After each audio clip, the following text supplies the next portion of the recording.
PhDs కొంత మీరు guidance ఇస్తున్నాం అన్నారు, అండ్ అడ్జసెంట్ ప్రొఫెసర్ అన్నారు, అండ్ మీరు ఇప్పుడు ఒక కంపెనీ రన్ చేస్తున్నారు అన్నారు. మీ దగ్గర ఎంతమంది వర్క్ చేస్తున్నారు సార్ పిహెచ్డీస్? ఇప్పుడు మేము 40 మంది ఉన్నాం ఈ కంపెనీలో. కంపెనీలో ఒక డజన్ మంది ఉంటారు పిహెచ్డీలు.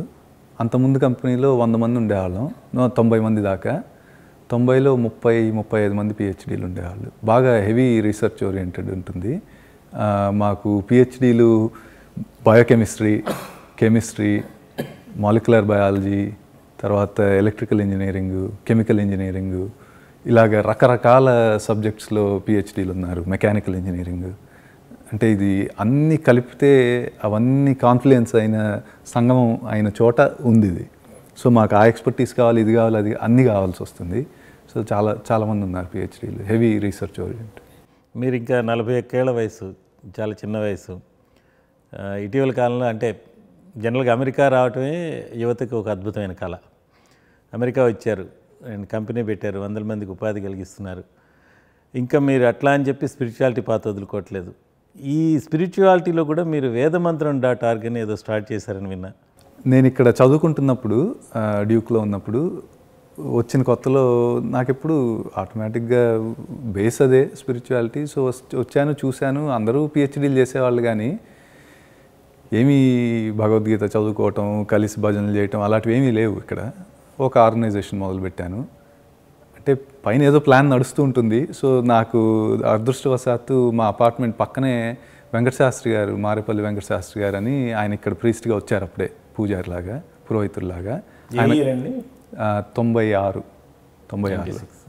మీరు వచ్చింది 94. సో వచ్చిన తర్వాత ఆయన రాగానే ఆటోమేటిక్గా కలిసాయి. 22.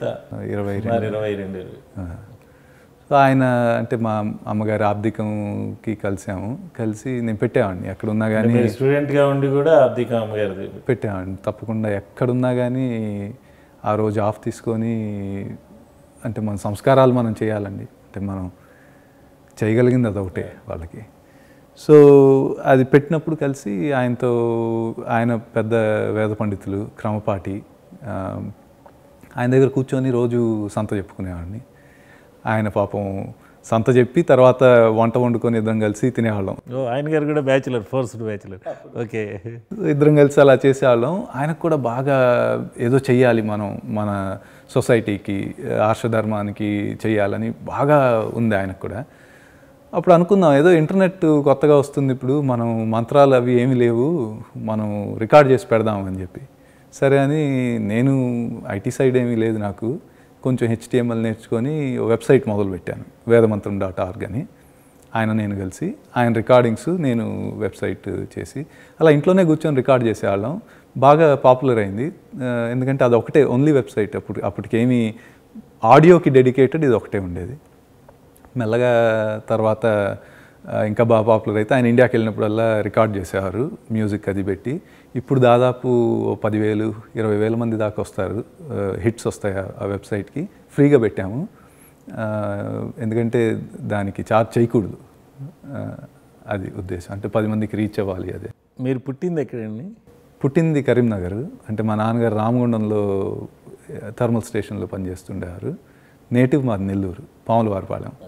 21 ఏళ్ల వయసులో అమెరికాకి రావటం, 22 ఏళ్ల వయసులో పక్కనే శాస్త్రి గారు ఉండటం, అంటే ఇదంతా ఆ తర్వాత పెద్ద చిప్స్ కనుక్కోవటం, తర్వాత పెద్ద కంపెనీ పెట్టడం, అండ్ అంటే ఇదంతా ఒక డివైన్ డిజైన్ అనుకుంటారా, లేదు నేను సాధించాను అనుకుంటారు మీరు?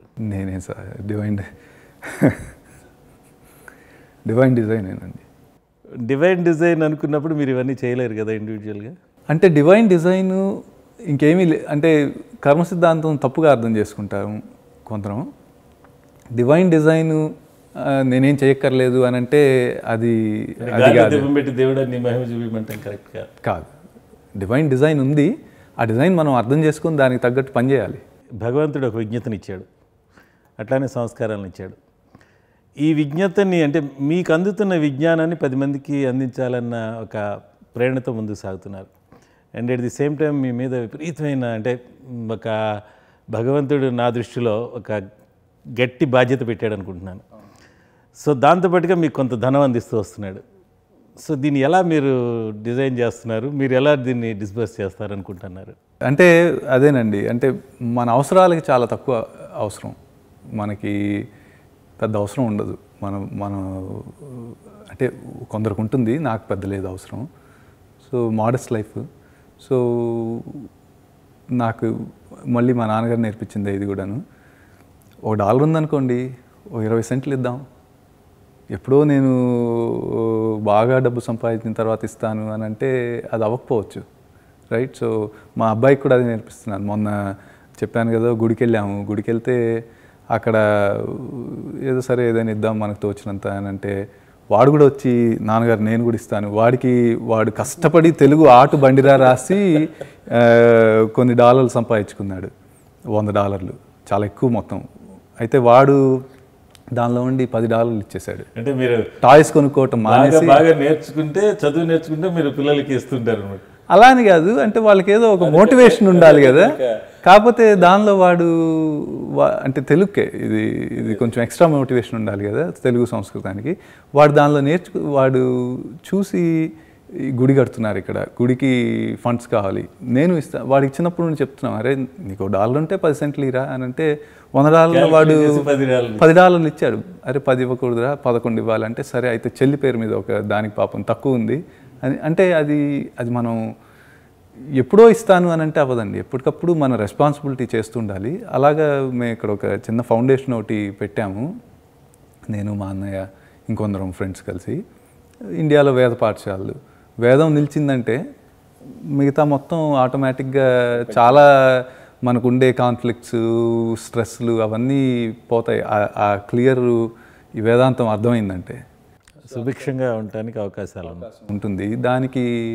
అందుకని మనకు తోచినంత చేద్దామని ఒక చిన్న ఫౌండేషన్ పెట్టి దాని ద్వారా రెండు వేద పాఠశాలని సపోర్ట్ చేస్తున్నాము. సో మీరు వేదం ద్వారా అండ్ ఈ సంస్కృతి ద్వారా చాలా పేషెన్స్, అంటే బాగా ఒక సహనాన్ని పెంచుకుంటున్నారు మీరు. డెఫినెట్ అది బేసిస్ అండి. అంటే దానికి ఇంకా మరిన్నిసార్లు చెప్పక్కర్లేదు. అది లేకపోతే ఇంకా వేరే ఏమీ లేదు. ఆ ఫౌండేషన్ అది మనకి పర్టికులర్గా మన అదృష్టం, మనం భారతదేశంలో పుట్టాం, మనకు ఆ ఫౌండేషన్ ఉంది. దాన్ని వాడుకోకుండా ఇంకేదో పట్టుకోవటం ఎండమావులాగే. అంటే అది గట్టిగా పట్టుకుందామంటే మిగతా అన్నీ బాగానే అవుతాయి. అన్నయ్య గారు సక్సెస్ఫుల్ కార్డియాలజిస్ట్ అండి, కార్డియోథొరాసిక్ సర్జన్ అండి. ఆయన ఫ్రెస్నోలో. పేరండి? రమేష్ పాముల. ఆయన కూడా అంటే అమెరికాకు వచ్చి రాగానే ఆయనకి ఇంటర్నల్ మెడిసిన్లు అవి వచ్చాయి. లేదు నేను సర్జనే అవ్వాలి అని చెప్పి దాదాపు రోజుకు 1.5-2 ఓపెన్ హార్ట్ సర్జరీలు చేసి అట్లీస్ట్ ఒకళ్ళకి ప్రాణం పోస్తున్నారు రోజుకి. సో మా నాన్నగారు అనుకున్న ఆశయాన్ని అన్నదమ్ములు నిర్వర్తిస్తున్నారు. మాకు చేతనైనంత. మీరు జీవితంలో మొత్తం మర్చిపోలేని ఒక మంచి అందమైన అనుభవం కావచ్చు, ఏదో ఒకటి మీరంటే మర్చిపోలేని ఇన్సిడెంట్ ఒకటి చెప్పండి. నాకు బాగా నేను ఎంజాయ్ చేసేది, ఇండియాకి వెళ్ళినప్పుడు మా గురువుగారు ఒక స్వామీజీ ఉన్నారు, ఆయనతో పాటు ఆయన తపస్సు చేసిన ప్లేసులు అవి వెళ్తుంటాము. చెప్పచ్చు. అరుళానంద స్వామి అని చిల్లకల్లో ఉంది ఆయన ఆశ్రమం. ఆయనతో తిరుగుతాము, గుళ్ళు అవి బాగా కొన్ని రిమోట్గా అడవి మధ్యలో ఎక్కడో గుహలు వాటిల్లో కూడా ఉండేవారు. పెళ్ళి కాకముందు నేను ఆయనతోనే ఇండియాకి వెళ్ళినప్పుడు ఆ గుహల్లో వెళ్ళి కొన్ని రోజులు ఉండటం అలా ఉండేవాళ్ళం. సో మీకు బాగా ఆధ్యాత్మికత పట్ల విపరీతమైన ఆసక్తి ఉంది మీకు. అంటే కొన్ని వేల గుళ్ళు తిరిగారన్నారు కదా, అది ఏదో మీరు దర్శనం అని ఒకటి చెప్పారు, దాన్ని ఆలోచన ఏంటది? అంటే నేను చాలా గుళ్ళు చూశానండి. గుళ్ళతో పాటు ఇంకా కొంచెం కొన్ని ప్లేసులు మామూలుగా అందుబాటులో లేని ప్లేసులు కొన్ని చూశాను. అడవిలో చాలా కొన్ని కిలోమీటర్లు నడుచుకుంటూ వెళ్తే మా గురువుగారితో వెళ్తుంటే చెట్టు తొర్రలు చూపించి ఆ చెట్టు తొర్రలో ఒక స్వామి ఉన్నారని అలా చూశాను నేను వాళ్ళని. కొన్ని చోట్ల చూశాను, చెట్టు తొర్రలు చూశాను. మా గురువుగారు తపస్సు చేసుకున్న చెట్టు తొర్రలు అడవిలో లోపలికి ఒక 10 కిలోమీటర్లు నడుచుకుంటూ వెళ్ళాలి. సో సామాన్యంగా సాధ్యం కాదు ఎవరికి. సో అలాంటివి పిక్చర్లు ఉన్నాయి నా దగ్గర. అవన్నీ కలిపి ఒక బుక్ లాగా, ఒక కాఫీ టేబుల్ బుక్ లాగా. సో ఇవన్నీ ఉన్నాయి, ఇంత డెప్త్ ఉంది మన దానికి అని చెప్పాలనే దానిలో అదొక ప్రయత్నం మొదలుపెట్టాను, అయిపోగొట్టాలి.